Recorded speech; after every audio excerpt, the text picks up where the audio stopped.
Hey there friends, welcome back. In this video, I'm going to show you set alarm on Samsung phone. Let's jump right in. First, unlock your phone, swipe the home screen, open the app door, use the search bar, simply search for clock app. Then once you found it, tap to open it.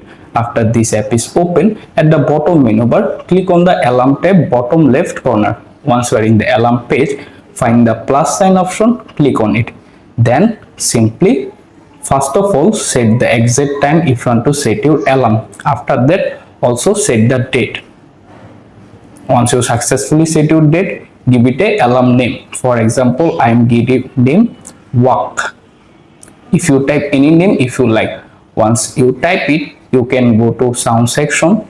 Then choose the sound if you like. For example, I am select my ringtone default sound.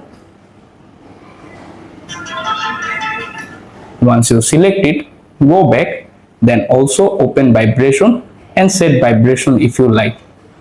Then also open snooze option and set the interval time, also repeat time.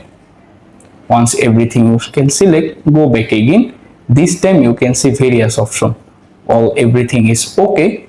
Simply final by tapping the save button at the bottom right corner and automatically set your alarm using your Samsung phone. Thanks for watching. I will see you in the next video.